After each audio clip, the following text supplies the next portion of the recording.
Hola, ¿qué tal? Les saluda a su servidor Emilio López Peña, amigos de Agenda Hidalguense. Hoy estamos con una personalidad del ámbito jurídico y sobre todo de el tema electoral aquí en el estado de Hidalgo. Y me refiero al licenciado que nos va a dar y nos va a proporcionar su nombre. Licenciado, ¿usted puede, por favor, proporcionar su nombre y su cargo? Muchas gracias, Emilio, gracias por la entrevista. Mi nombre es Manuel Alberto Cruz Martínez, todavía magistrado electoral del Tribunal Electoral del Estado de Hidalgo, y estoy a sus órdenes para la charla. Pues, licenciado y maestro, Gracias. pues muchos años, más de una década, aquí en el Tribunal Electoral, también fiscal para delitos electorales en alguna ocasión. ¿Qué le deja esta experiencia? Es una pregunta bastante interesante. Si me permites, voy a extender un poquito antes. A la edad de los 18 años, más o menos, yo empecé a conocer el derecho electoral, porque tuve la oportunidad de trabajar en el Consejo Electoral de aquellos años, cuando todavía las elecciones las organizaba el gobierno del estado. Me tocó la época de ser capacitador electoral, me tocó la época de ser auxiliar electoral en diferentes municipios del estado. Quiero comentarte que por lo menos toqué 70 municipios del estado en tema de organización electoral. Empecé con aquellos ayeres, la ley de organizaciones políticas y procesos electorales.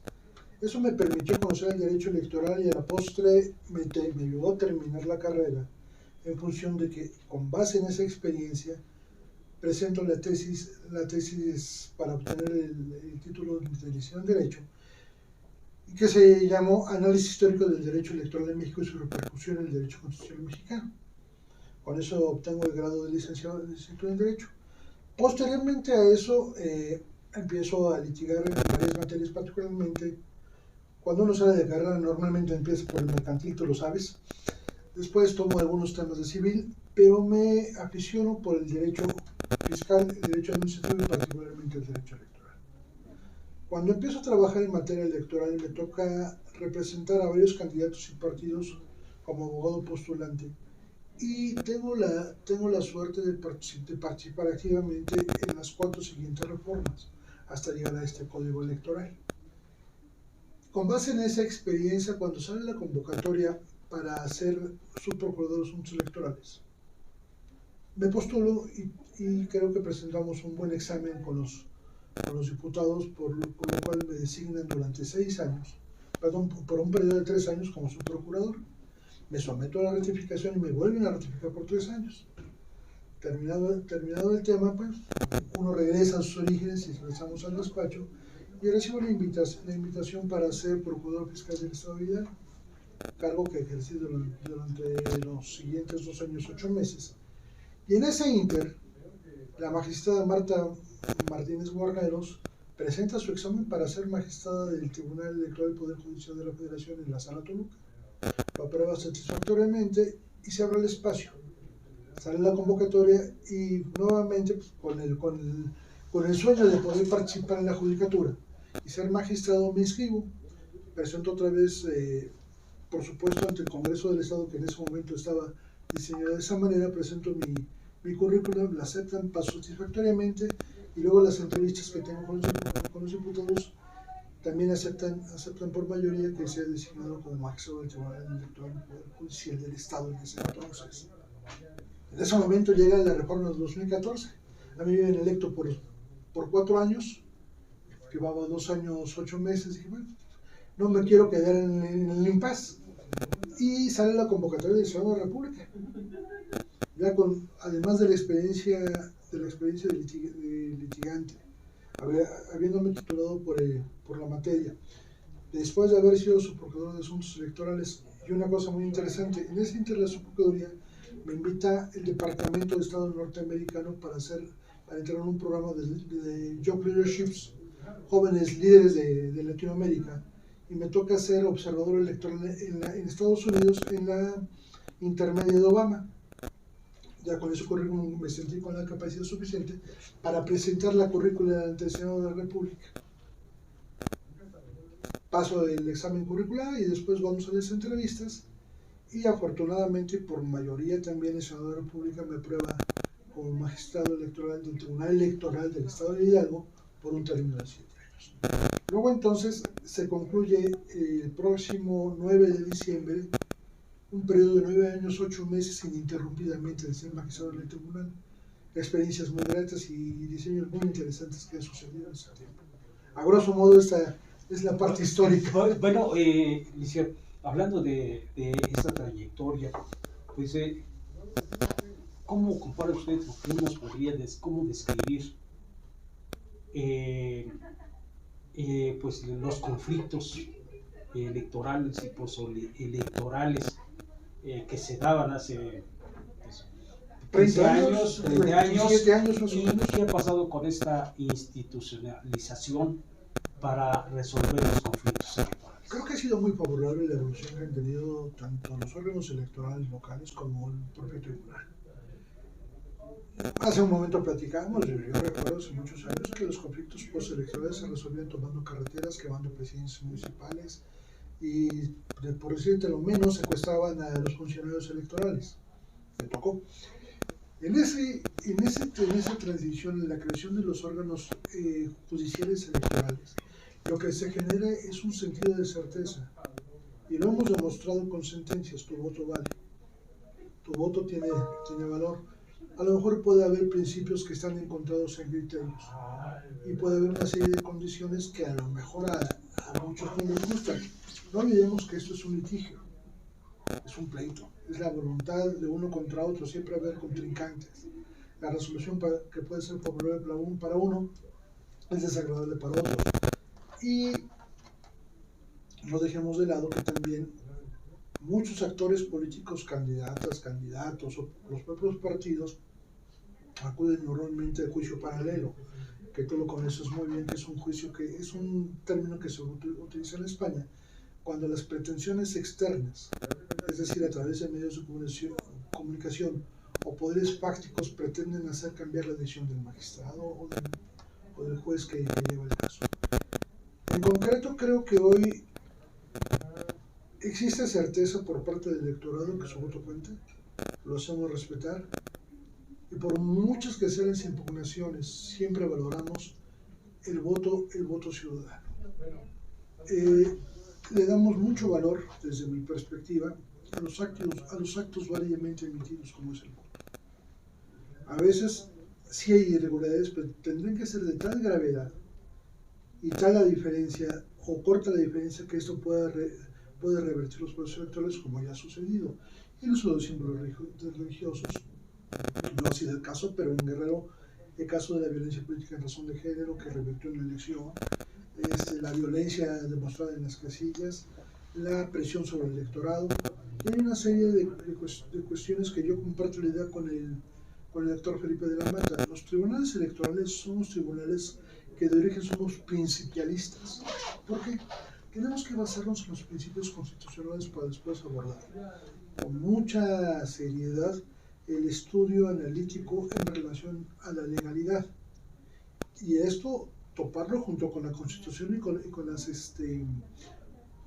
con los tratados internacionales. Hoy estamos obligados por el artículo 1 constitucional a revisar tanto la constitucionalidad como la convencionalidad de los actos y que esos no choquen con nuestros principios de legalidad, que es un tema que el Tribunal Electoral durante por lo menos los últimos 10 o 12 años se ha venido trabajando. Si ustedes tienen la curiosidad de revisar algunas sentencias, siempre abordamos temas de carácter internacional, o siempre en las transmisiones que hacemos hablamos del derecho público nacional y del internacional para hacer ese cotejo y hacer esas comparativas y por qué llegamos a esas decisiones.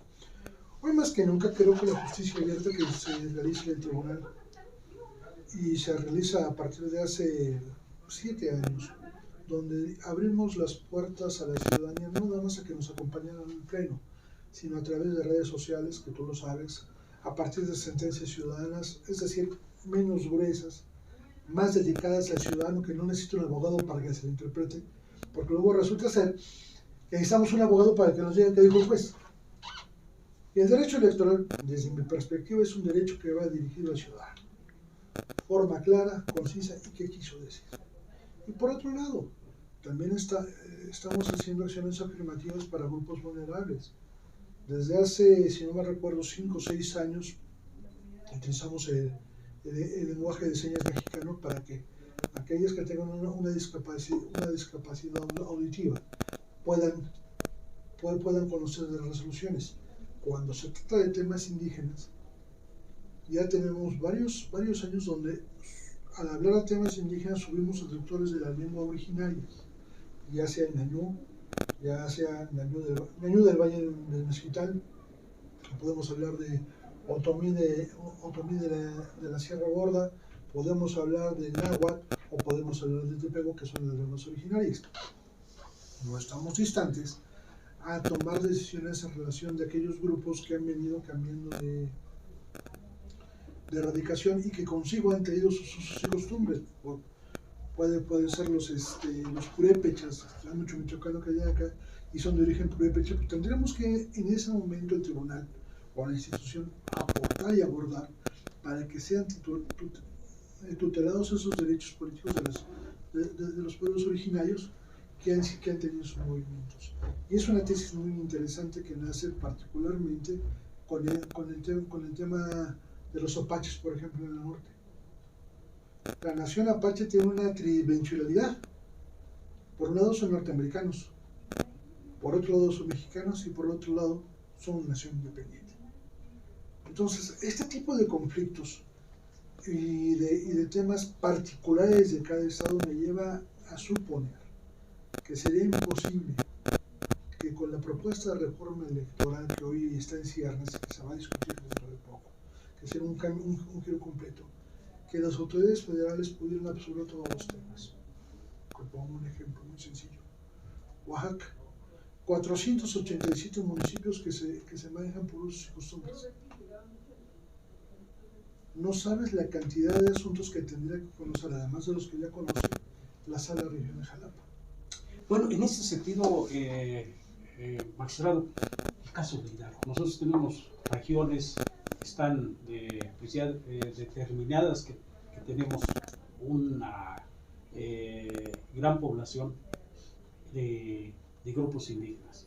La zona de Tepehua, el Valle del Mezquital, la zona de la Huasteca, incluso con sus lenguas correspondientes.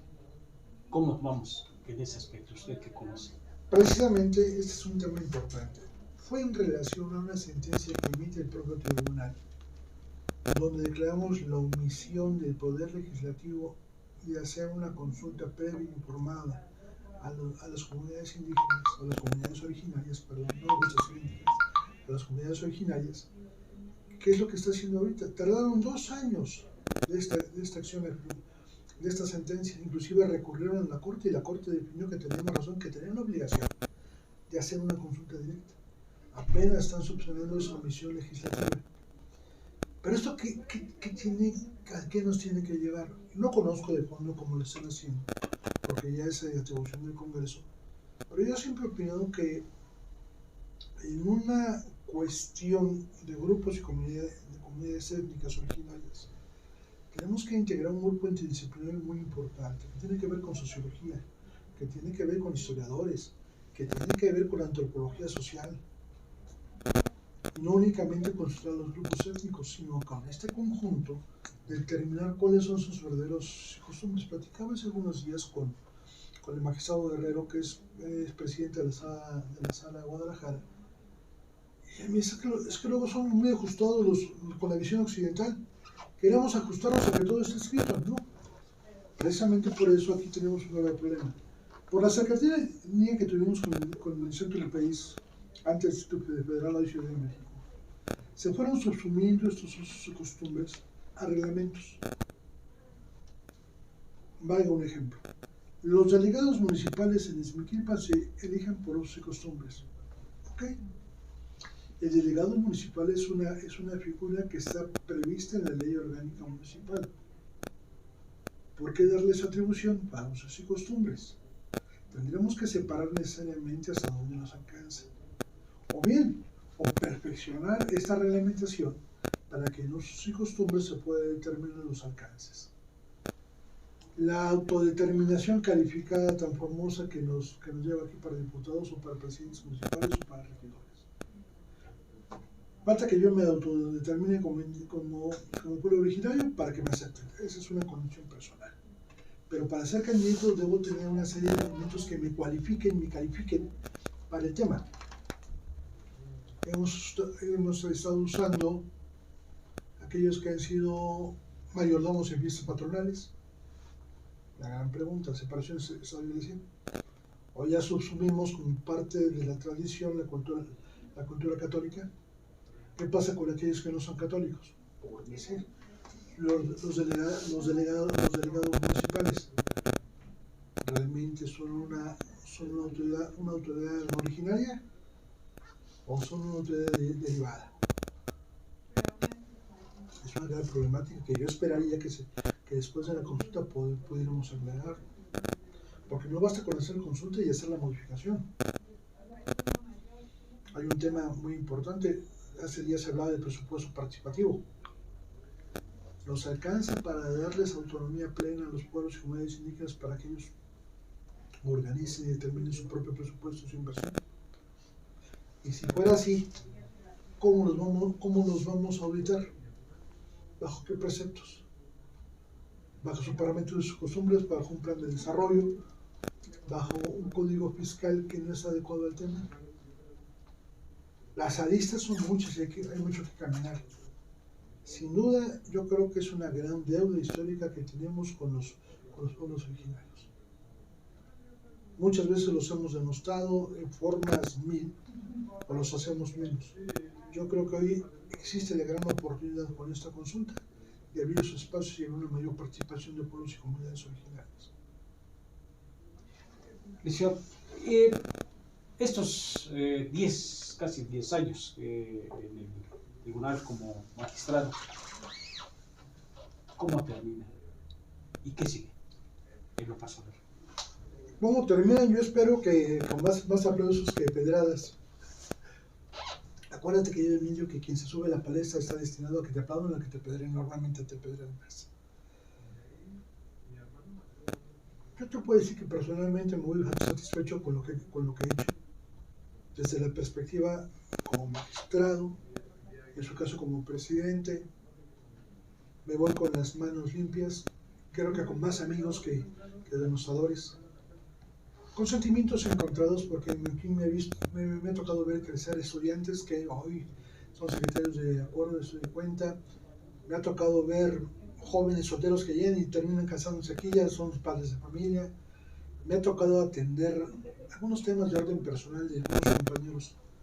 Tú me conoces muy bien hace muchos años y no puedo dejar de lado quién soy por ocupar el cargo. Me gusta escuchar a la gente, me gusta atenderlos y platicarlos. Creo que la calidad y la calidez humana no se debe perder cuando tengas cargo. Me voy satisfecho de haber cumplido.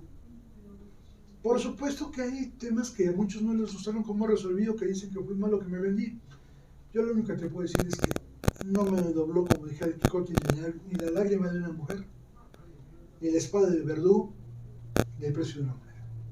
Lo que hice lo hice consciente y convencido de las resoluciones que yo tenía que emitir y en función de los elementos de prueba que tenía en mis manos. ¿Qué sigue? Regresamos a los orígenes. Siempre abogado, siempre postulante. Pues, le agradecemos esta entrevista. Gracias, les agradecemos su atención. Se despide su amigo Emilio López Peña. Gracias por habernos visto. Hasta luego.